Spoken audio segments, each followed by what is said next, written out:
के न्यूज, खबरों का सारथी।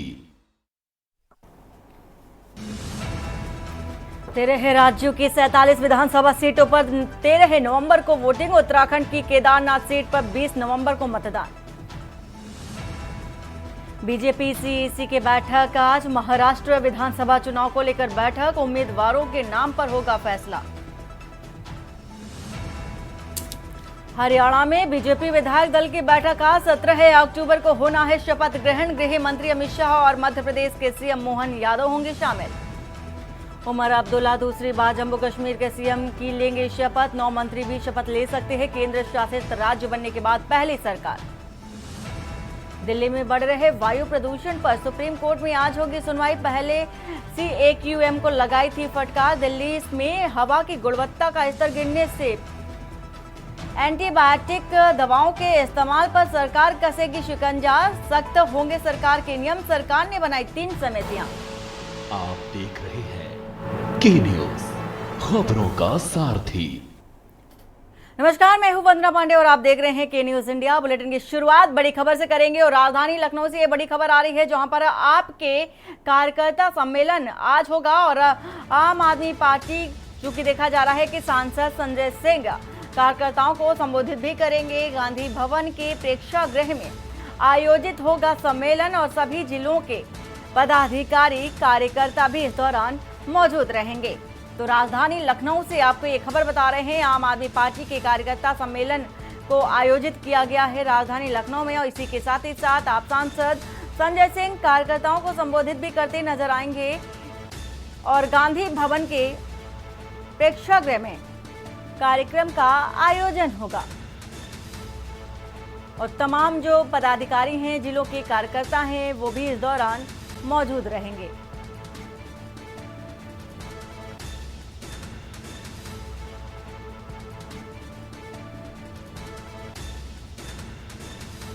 तो राजधानी लखनऊ से आपको एक खबर बता रहे हैं, गांधी भवन के प्रेक्षागृह में आयोजित होगा सम्मेलन और तमाम पदाधिकारी कार्यकर्ता भी सम्मेलन में मौजूद रहेंगे। सभी जिलों के पदाधिकारी इस दौरान मौजूद रहेंगे। आपके कार्यकर्ता सम्मेलन को देखते हुए तमाम तैयारियां की जा चुकी हैं।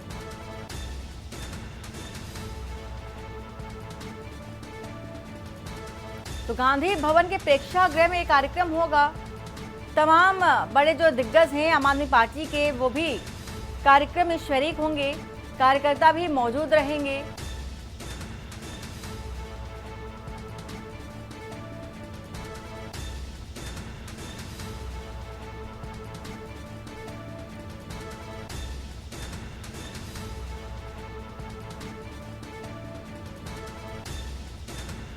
तो सभी जिलों के पदाधिकारी कार्यकर्ता इस दौरान मौजूद रहेंगे। राजधानी लखनऊ से आपको एक खबर बता रहे हैं।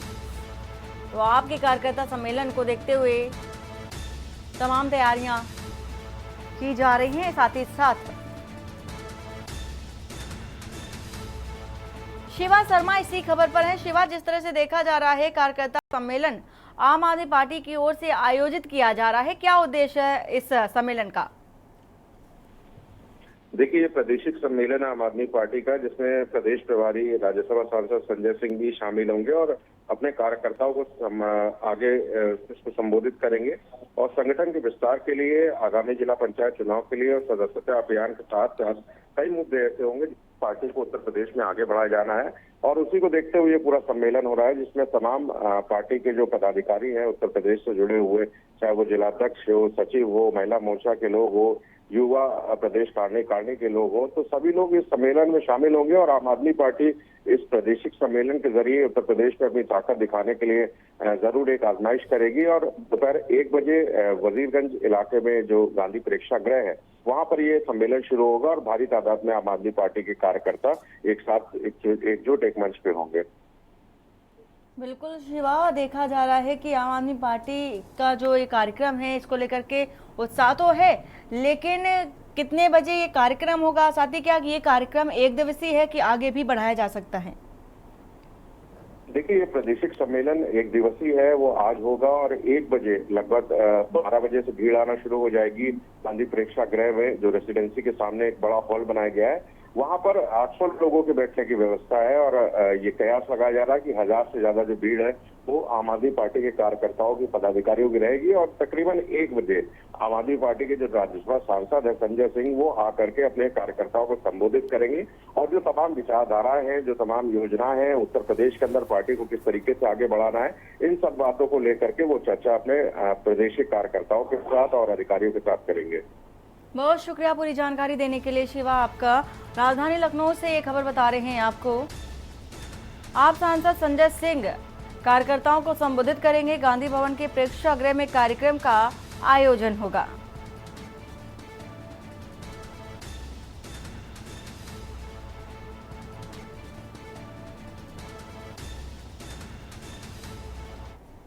और मुंबई में बाबा सिद्दीकी की हत्या का मामला है। राजधानी लखनऊ से आपको एक खबर बता रहे हैं, बहराइच से चौथा आरोपी हरीश कुमार गिरफ्तार किया गया है। धर्मराज का भाई अनुराग भी पुलिस हिरासत में है और हरीश कुमार ने हमलावरों को पैसा मुहैया कराया था। शूटर धर्मराज के भाई से भी पूछताछ जारी है। तो बहराइच के गंडारा गांव से हरीश की गिरफ्तारी की गई। 21 अक्टूबर तक पुलिस हिरासत में हरीश को भेजा गया है। इसी के साथ ही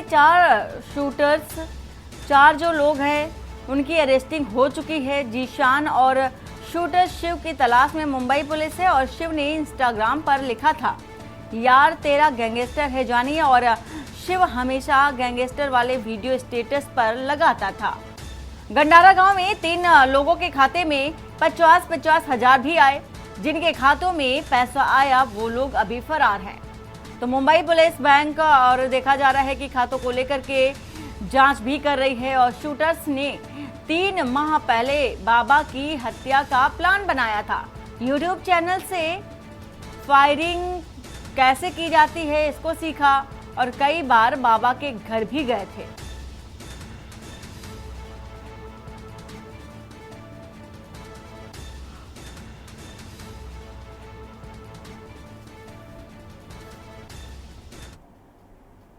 और लखनऊ से खबर है जहां पर नाबालिग से दुष्कर्म का एक आरोपी गिरफ्तार किया गया है।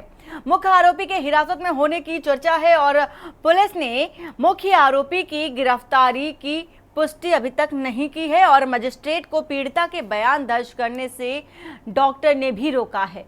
तो स्वास्थ्य कारणों से चिकित्सक ने नहीं दी है बयान की स्वीकृति। इसी के साथ ही साथ राजधानी लखनऊ से खबर, मुख्य आरोपी के हिरासत में होने की चर्चा है और इसी के साथ ही पुलिस ने मुख्य आरोपी की गिरफ्तारी की पुष्टि नहीं की है। मजिस्ट्रेट को पीड़िता के बयान दर्ज करने से डॉक्टर ने रोका है और स्वीकृति नहीं दी है।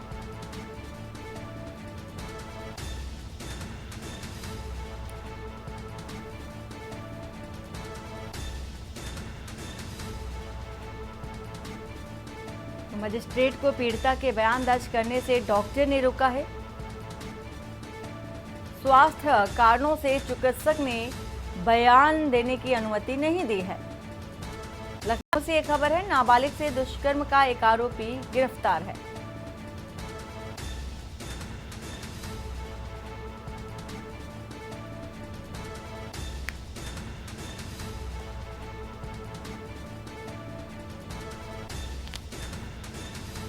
तो मजिस्ट्रेट को पीड़िता के बयान दर्ज करने से डॉक्टर ने रोका। राजधानी लखनऊ से खबर, मुख्य आरोपी बताया जा रहा है कि हिरासत में है, ऐसी चर्चा है और पुलिस ने हालांकि मुख्य आरोपी की गिरफ्तारी की पुष्टि नहीं की है।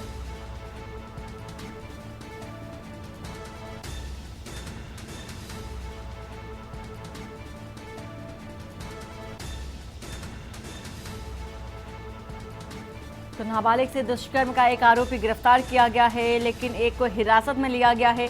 फिलहाल पुलिस ने अभी इस बात की पुष्टि नहीं की है कि मुख्य आरोपी को हिरासत में लिया गया है या नहीं। पुलिस ने मुख्य आरोपी की गिरफ्तारी की भी पुष्टि नहीं की है। और शिवा शर्मा इसी खबर पर हैं। शिवा, क्या कुछ जानकारी है आपके पास? देखिए, 2 दिन पहले चिन्हित इलाके के देवरिया खुद गांव में एक लड़की बेसुध अवस्था में बंधी हुई मिली थी, जो नाबालिग थी, किशोरी 8वीं की छात्रा थी, 13 साल की थी। उसको अस्पताल में भर्ती कराया गया था और अभी ये पुलिस की तरफ से इंफॉर्मेशन है कि जो भी इनके इन्वेस्टिगेशन में बातें सामने आई है, जो दुष्कर्म के या सामूहिक दुष्कर्म के जो आरोपी थे, उसमें से एक लोगों को पुलिस ने हिरासत लिया है, लेकिन उसके नाम का ऐलान पुलिस ने अभी तक नहीं किया कि वो कौन शख्स है, कहाँ का रहने वाला है। लेकिन ये भी बात एक है कि डॉक्टरों के जो पैनल होता है, वो अभी तक पुलिस को मजिस्ट्रेट के सामने जो बयान लेने की अनुमति है, वो डॉक्टर का पैनल नहीं दे रहा है, क्योंकि युवती की हालत बहुत ज्यादा स्थिर नहीं है, वो अभी बयान देने की हालत में नहीं है। और कल जब मजिस्ट्रेट के साथ पुलिस के अफसर जब वो अस्पताल में गए थे वीरांगना झलकारी बाई में उसके बयान लेने के लिए, तब पीड़िता ने खुद को बयान देने से असमर्थ बताया था। तो अभी जो एक मुख्य आरोपी है वो पुलिस की हिरासत में है। पुलिस की उसकी टीम उससे पूछताछ कर रही है कि आखिरकार किस तरीके से घटनाक्रम रहा, उसके साथ कौन कौन लोग शख्स थे जो इस दुष्कर्म के या सामूहिक दुष्कर्म के उस घटना के साथ में थे। तो इन सभी आरोपों पर पुलिस के कड़ी तरीके से पूछताछ कर रही है। जो कड़ीवार जो बिंदु हैं उनसे जोड़ने की कोशिश कर रही है कि चिन्हित इलाके में जो बेसुध अवस्था में किशोरी मिली थी, जिसके हाथ पैर बंधे हुए थे, उसके साथ जो रेप या गैंगरेप की जो भी घटना हुई थी, वो किस तरीके से हुई थी और उसमें कौन कौन लोग साथ थे। तो एक तरफ पुलिस अफसर इस पूरे मामले की छानबीन कर रहे हैं, तो वही दूसरी तरफ वो लीगल एक्सपर्ट के जरिए जो मजिस्ट्रेट के सामने किशोरी के बयान होने हैं, वो अभी तक फिलहाल नहीं हो पाए हैं। लेकिन जो एक युवक जो हिरासत में है, जो पुलिस सूत्रों ने बताया है, उसकी पहचान अभी तक नहीं हुई है, लेकिन वो मुख्य घटना का आरोपी है और वो जल्द ही पुलिस ये कह सकते हैं कि उस नाम की घोषणा कर सकती है जिसने इस पूरे घटना को अंजाम दिया। और उसके साथ अगर कोई उस पूरी घटना में था, तो उन सबके नाम जरूर सामने आएंगे। पूरी जानकारी देने के लिए शिवा आपका शुक्रिया। राजधानी लखनऊ से खबर आपको बता रहे हैं, नाबालिग से दुष्कर्म का एक आरोपी गिरफ्तार किया गया है।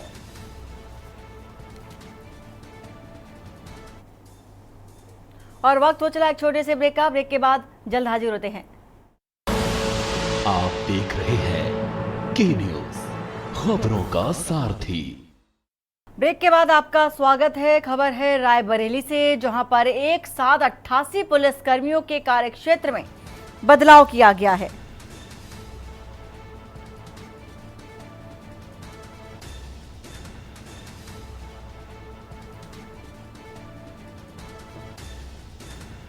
तो निरीक्षण, उप निरीक्षक समेत सिपाहियों के कार्यक्षेत्र में बदलाव किया गया है। कई थाना प्रभारियों के कार्यक्षेत्र में बदलाव किया गया है।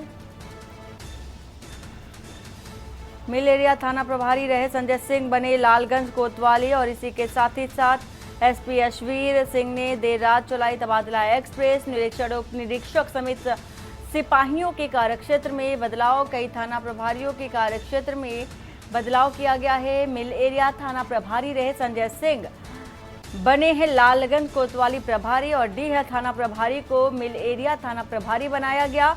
महाराजगंज कोतवाली प्रभारी को खीरो थाने की सौंपी गई है कमान। अपराध शाखा में तैनात संतोष सिंह बने हरचंदपुर थाना प्रभारी, और एक साथ 88 पुलिसकर्मियों के तबादले से विभाग में हड़कंप देखा जा रहा है। और केशवानंद शुक्ला इसी खबर पर है। केशवानंद, जिस तरह से देखा जा रहा है इतनी भारी संख्या में अधिकारियों के कार्यक्षेत्र में बदलाव किया गया है, क्या कारण है? बिल्कुल, आपको बता दें, रायबरेली जिले में देखा जा रहा था कि बीते दिनों से जो अपराध का ग्राफ वो लगातार बढ़ रहा था। चोरी की जो घटना है वो अलग अलग थाना क्षेत्रों में लगातार बढ़ रही थी, जिससे लगाम लगाने को लेकर के रायबरेली के पुलिस अधीक्षक डॉक्टर एसपी सिंह ने देर रात जो है तबादला एक्सप्रेस चलाई, जिसमें 88 निरीक्षक, उप निरीक्षक समेत सिपाहियों के कार्यक्षेत्र में बदलाव किया गया है। तो लगातार देखा जाए तो 88 पुलिस कर्मियों के कार्यक्षेत्र में एक साथ बदलाव होने से पुलिस विभाग में हड़कंप का माहौल देखने को मिला। वही मिल एरिया थाना में तैनात रहे संजय सिंह को लालगंज की कोतवाली प्रभारी बनाया गया। वही डी थाना में तैनात रहे थाना अध्यक्ष को मिल एरिया का प्रभारी बनाया गया। इससे तमाम 88 जो उप निरीक्षक, सिपाही समेत थाना अध्यक्ष है, उनके कार्यक्षेत्र में बदलाव देखा गया है, जिसके बाद पुलिस विभाग में हड़कंप का माहौल देखने को मिला। क्योंकि बीते दिनों से रायबरेली जिले में लगातार जो चोरी की घटना है वो बढ़ती जा रही थी। अपराध का जो ग्राफ है वो लगातार बढ़ रहा था। उस पर लगाम लगाने को लेकर के रायबरेली के पुलिस अधीक्षक डॉक्टर एसपी सिंह ने बड़ी कार्रवाई की है। जी, पूरी जानकारी देने के लिए केशवानंद आपका शुक्रिया। खबर बता रहे हैं आपको रायबरेली से, जहां पर एक साथ 88 पुलिसकर्मियों के कार्यक्षेत्र में बदलाव किया गया है। एसपी यशवीर सिंह देर रात चलाए हैं तबादला एक्सप्रेस। और इसी बीच गाजियाबाद से खबर आ रही है, जहां पर अवैध संचालित हो रहे ओयो होटल्स और साहिबाबाद में ओयो होटल में चल रहा अवैध कार्य। पुलिस ने 8 ओयो होटल को किया है सील। आगे की कार्रवाई में जुटा है पुलिस प्रशासन। तो गाजियाबाद से ये खबर आपको बता रहे हैं, पुलिस ने 8 होटल को सील किया है ओयो की, और आगे की कार्रवाई में भी जुट गई है पुलिस।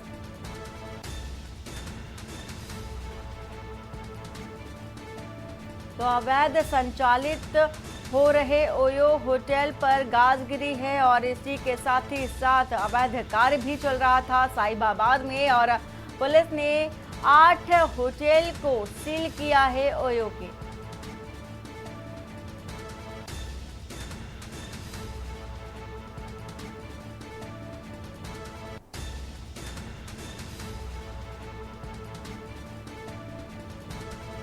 तो साहिबाबाद में ओयो होटल में चल रहा अवैध कार्य,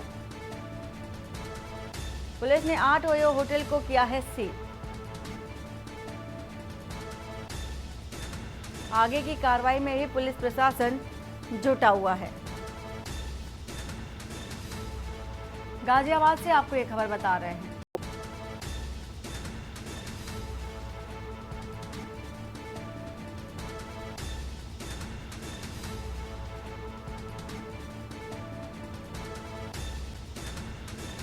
और देव वर्मा इसी खबर पर हैं गाजियाबाद से। देव, जिस तरह से देखा जा रहा है कि 8 ओयो होटल पर गाजगिरी है जो कि अवैध रूप से संचालित हो रहे थे, इसी के साथ ही साथ किस तरह की कार्रवाई की जा रही है पुलिस की ओर से?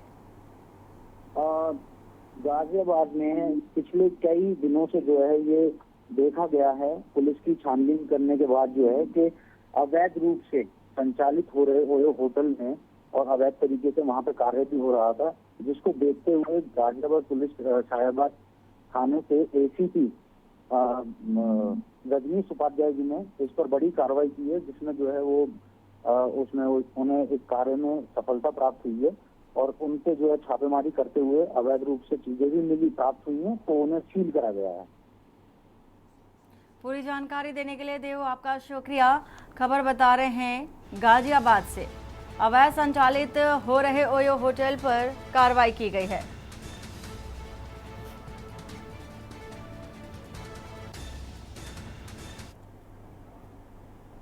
और इसी बीच फतेहपुर से बड़ी खबर आ रही है। फतेहपुर से आपको ये बड़ी खबर बता दें, जहां पर भीषण सड़क हादसे में 3 लोगों की मौत हुई है। फतेहपुर से आपको ये खबर बता रहे हैं, तेज रफ्तार का कहर देखा गया है। कार पीछे से ट्रेलर में घुस गई। बड़ी खबर जिसपे से 3 की मौत हो गई है। कन्नौज नंबर की बलेनो कार बताई जा रही है। तो हादसे में कार सवार 2 की मौके पर ही मौत हुई है। भीषण सड़क हादसा हुआ है, और इसी के साथ ही एक ने इलाज के दौरान दम तोड़ दिया है। फतेहपुर से आपको ये बड़ी खबर बता रहे हैं, मामले की जांच पड़ताल में पुलिस जुट गई है। तस्वीर भी आपको दिखा रहे हैं। पुलिस ने शव को पोस्टमार्टम के लिए भेज दिया है, और कार के परखच्चे उड़ गए हैं। आपको तस्वीर के माध्यम से दिखा रहे हैं। और कल्याणपुर थाना क्षेत्र के बड़ौरी टोल प्लाजा का ये पूरा मामला है। भीषण सड़क हादसे में 3 लोगों की मौत हो गई है। फतेहपुर से आपको ये खबर बता रहे हैं, तेज रफ्तार आ रही कार पीछे से ट्रेलर में घुस गई। तो कन्नौज नंबर की कार बताई जा रही है। हादसे में 3 की मौत हुई है।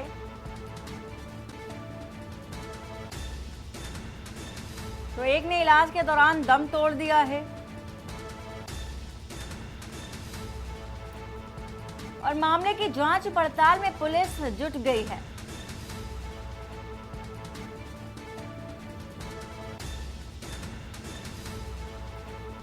तो कल्याणपुर थाना क्षेत्र के बड़ौली टोल प्लाजा का ये मामला है, और तस्वीर के माध्यम से आप देख सकते हैं कि कार के पूरी तरह से परखच्चे उड़ चुके हैं, और क्षतिग्रस्त अवस्था में कार को देखा जा सकता है। महेश सिंह संवाददाता हमारे साथ इसी खबर पर हैं। महेश, जिस तरह से देखा जा रहा है कि ये भीषण सड़क हादसा फतेहपुर में हुआ है, कार सवार कहां जा रहे थे और अभी तक क्या कुछ कार्रवाई की गई है?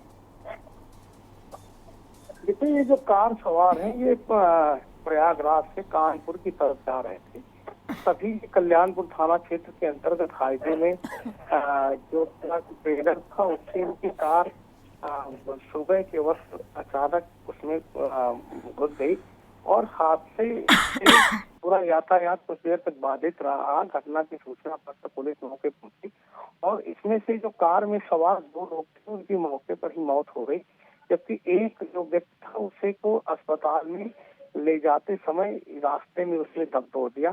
फिलहाल पुलिस पूरे मामले की जांच पड़ताल कर रही। बताया जाता है कि ये जो कार है उसका नंबर कन्नौज का है, तो पुलिस पूरे मामले की जांच पड़ताल कर रही है और जो शव है उनको कब्जे में लेकर के पोस्टमार्टम के लिए भेजा गया है। जी महज जिस तरह से भीषण हादसा हुआ है, क्या कारण नजर आया है अभी तक?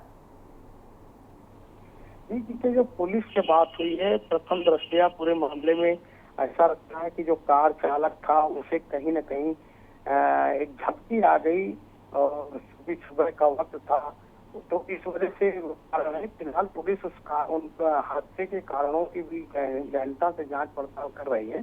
पुलिस का कहना है कि फिलहाल एक ही वजह स्पष्ट हो रही है कि कहीं न कहीं जो कार का चालक था वो जो है उसे सुबह का वक्त था और उसे नींद आ गई और वो उसकी कार असंतुलित होकर के ट्रेलर में जा घुसी।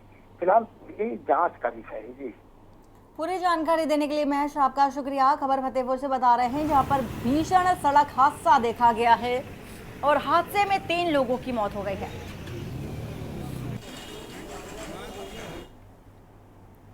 और यहां रुकते एक छोटे से ब्रेक के लिए, ब्रेक के बाद जल्द हाजिर होते हैं। आप देख रहे हैं के न्यूज, खबरों का।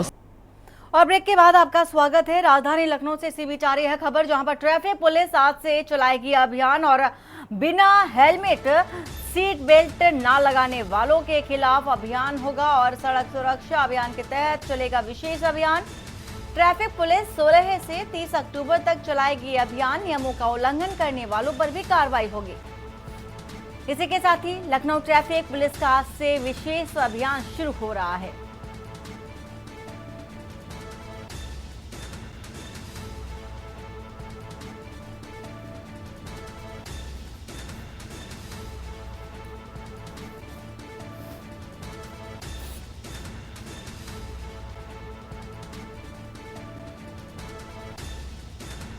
तो सड़क सुरक्षा अभियान के तहत विशेष अभियान चलाया जाएगा। ट्रैफिक पुलिस 16 से 30 अक्टूबर तक ये अभियान चलाएगी, यानी कि आज से इस अभियान की शुरुआत होने जा रही है।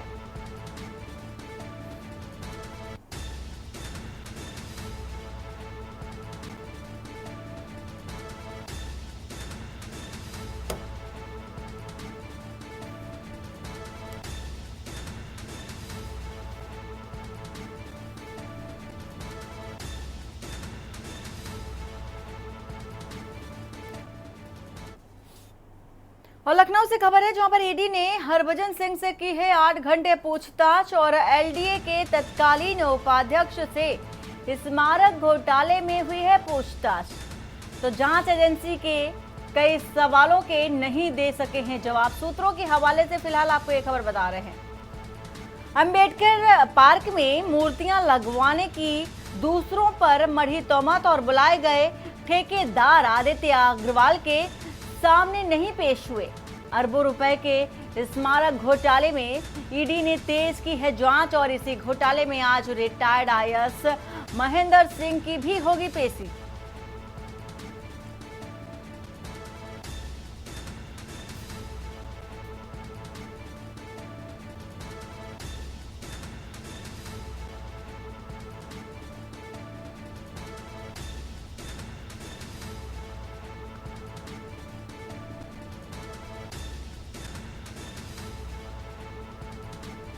और शिवा शर्मा इसी खबर पर हैं। शिवा, देखा जा रहा है कि जांच एजेंसी जिस तरह से कार्रवाई कर रही है, अंबेडकर पार्क में मूर्तियां लगवाने की, दूसरों पर तोहमत मढ़ने का भी आरोप है और ये जो एक्शन देखा जा रहा है, क्या लगता है और कितने लोगों पर गाजगिरी है?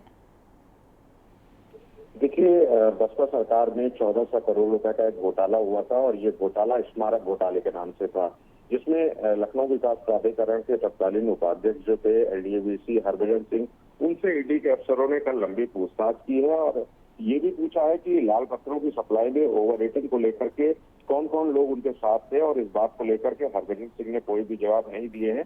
और गोलमोल जवाब देने पर ईडी के अधिकारियों ने उनसे सख्त पूछताछ की है। हरभजन सिंह 2007 में मई से अक्टूबर तक यहाँ पर एलडीवीसी रहे हैं लखनऊ में, और एनडीए के ही नेतृत्व में इस पूरे स्मारक को बनाया गया था और उसी के तहत पूरा इसका डेवलपमेंट हुआ था।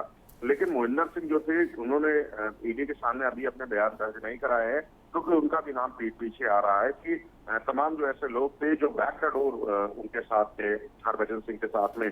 तो अब जो ईडी स्मारक घोटाले की जो जांच है जिसमें तेजी पकड़ रही है, तो उसमें सफेद पोशों के साथ जो प्रशासनिक अफसर हैं उनके भी नाम सामने आ सकते हैं। और हरभजन सिंह की पूछताछ के बाद में कई बड़े नामों के खुलासे हुए हैं, जिसमें ईडी ने उन अफसरों के नाम तो रिवील नहीं किए हैं, लेकिन एक लिस्ट नहीं तैयार हो रही है कि बसपा सरकार में जो स्मारक घोटाला हुआ था 1400 करोड़ रुपए का, उसमें कई ऐसे लोग हैं जिन्होंने अनधिकृत तौर से उस स्मारक में जो पत्थर लगाए गए थे उनकी ओवर रेटिंग की, और ओवर रेटिंग करने के बाद उनके सरप्लस जो चार्जेस थे वो सरकार से तय मूल्य से ज्यादा लिए थे। तो अगर ये 1400 करोड़ रुपए का घोटाला है तो तमाम अफसरों के नाम भी इसमें शामिल होंगे, और जरूर ईडी के अफसर जल्दी उनसे बुलाने की, उनसे पूछताछ करने की तैयारी भी करेंगे।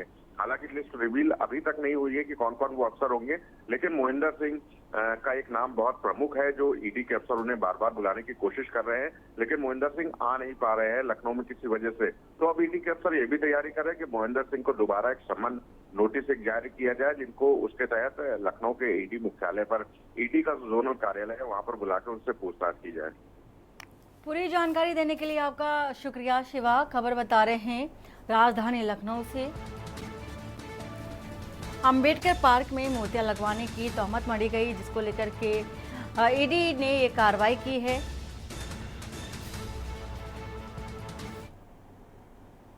और संभल में अतिक्रमण पर गरजा है बुलडोजर। पुलिस फोर्स और नगरपालिका का अतिक्रमण हटाओ अभियान चलाया गया। डीएम की मौजूदगी में अतिक्रमण पर चला बुलडोजर। संभल डीएम ने अतिक्रमण के खिलाफ की है बड़ी कार्रवाई। तो डीएम की कार्रवाई से जनपद में हड़कंप भी देखा जा रहा है और चंदौसी कोतवाली इलाके का मामला बताया जा रहा है।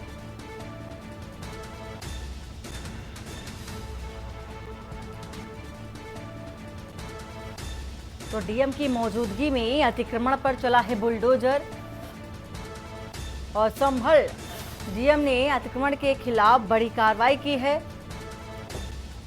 डीएम की कार्रवाई से जनपद में हड़कंप देखा जा रहा है।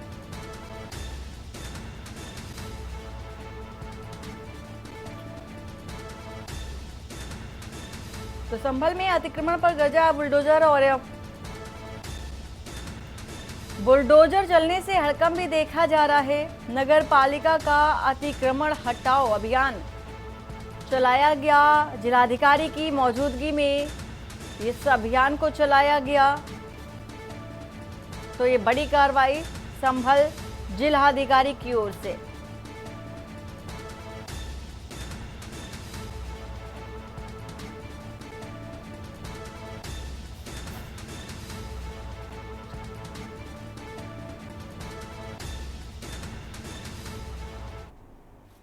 और अमरोहा से खबर आ रही है इसी बीच, जहां पर तमंचे के बल पर नाबालिग का घर से अपहरण किया गया। मां ने किया विरोध तो तान दिया तमंचा, और दबंगों ने कहा आगे बढ़ी तो जान से मार देंगे। अमरोहा से एक खबर है। 4 पर रिपोर्ट दर्ज कर मामले की जांच में पुलिस जुट गई है। अमरोहा जनपद के बछरायू थाना इलाके का मामला बताया जा रहा है।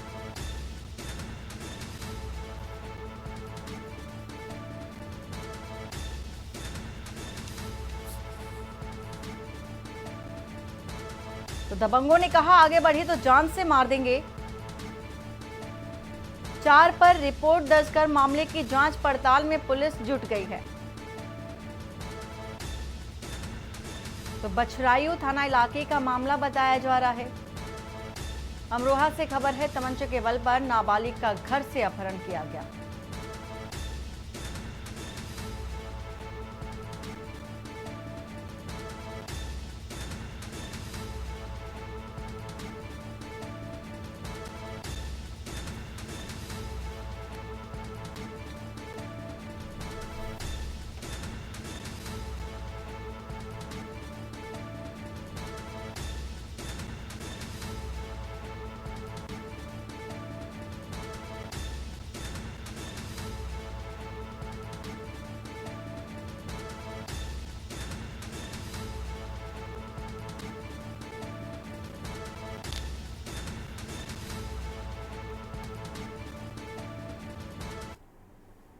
और इसी बीच एटा से खबर आ रही है। एटा से आपको ये बड़ी खबर बता देते हैं, प्राइवेट स्कूल की लापरवाही सामने आई है। एटा से ये खबर बता रहे हैं आपको, तेज रफ्तार ऑटो स्कूली बच्चों से भरा पलटा है। तो बड़ी खबर एटा से बता रहे हैं, दुर्घटना में 6 बच्चे घायल हैं, 3 छात्र गंभीर बताए जा रहे हैं। ऑटो में सवार आधा दर्जन स्कूली छात्र घायल हुए हैं।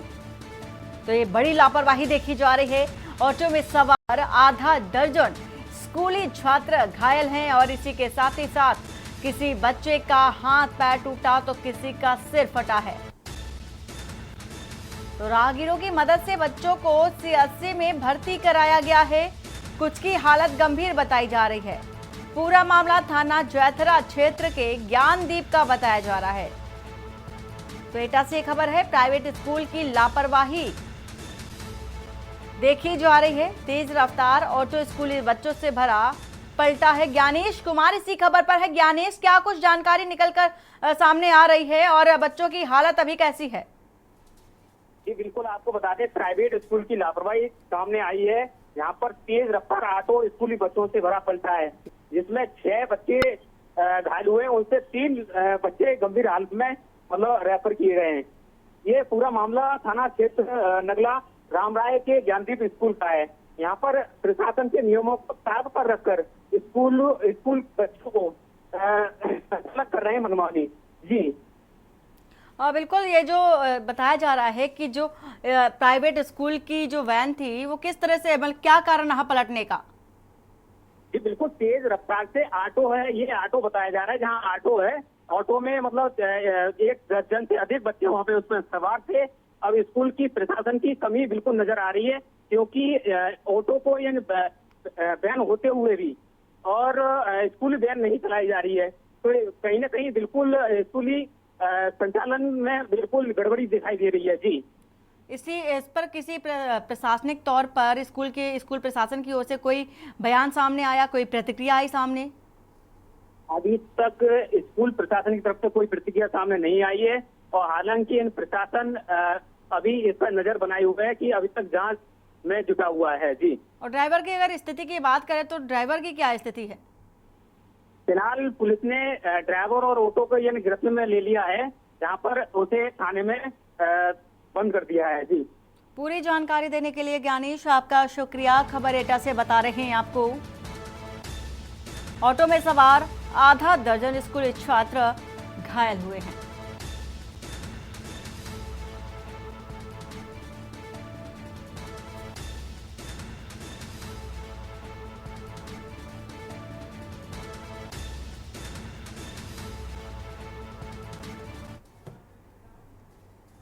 और सीधा चलते हैं महाराष्ट्र, जहां महाराष्ट्र के सीएम एकनाथ शिंदे और देवेंद्र फडणवीस प्रेस कॉन्फ्रेन्स कर रहे हैं। क्या कह रहे हैं आपको सुना देते हैं। जिल्ह्यातले जे काही वादाचे विषय आहेत ते पूर्ण संपवायचे, या दृष्टीनं त्याची कारवाई आपण पूर्ण केली, वैधानिक कारवाई पूर्ण केली।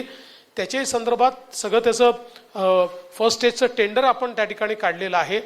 त्यामुळे यातली कुठली योजना ही केवळ कागदावर नाही, सगळ्या टेंडर स्टेजला टेंडर निघालाय, अनुसंधान चाललेलं आहे। अशा प्रकारे सिंचनाच्या क्षेत्रामध्ये प्रचंड मोठं काम हे आपल्या सरकारने या 2-2.5 वर्षामध्ये या ठिकाणी केलेलं आहे।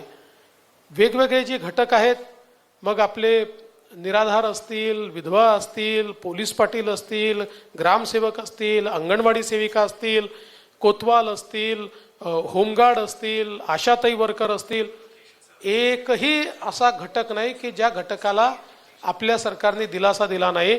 आता काल परवाच होमगार्डचे जे मानधन आहे ते दुप्पट आपल्या सरकारने केलं आणि या सगळ्या घटकांना भरघोस अशा प्रकारची वाढ देऊन त्यांच्याही जीवनामध्ये परिवर्तन करण्याचं काम केलंय।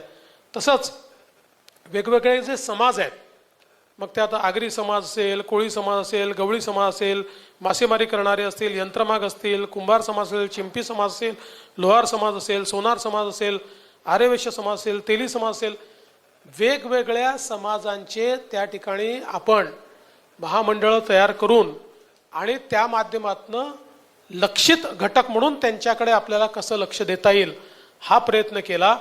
आणि त्याच वेळी आपण अण्णासाहेब पाटील आर्थिक विकास महामंडळाच्या माध्यमातून 1 लाखापेक्षा जास्त मराठा तरुणांना उद्योजक करण्याचं काम याच सरकारने या ठिकाणी केलेलं आहे.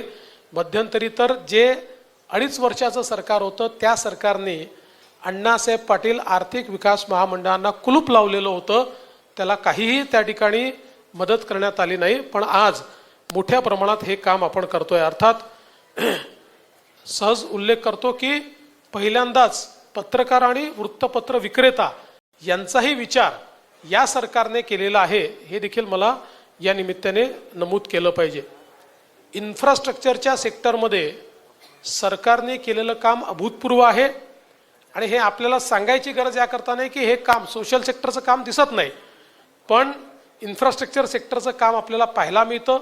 मग ते समृद्धी महामार्गाचं काम असो, ग्रामीण रस्त्यांचं काम असो, नवीन महामार्गांचं काम असो की मुंबई आणि MMR रिजनमधलं वेगवेगळ्या प्रकारचं इन्फ्रा, ते माननीय मुख्यमंत्री सांगतील म्हणून मी त्याच्या डिटेलमध्ये जात नाही.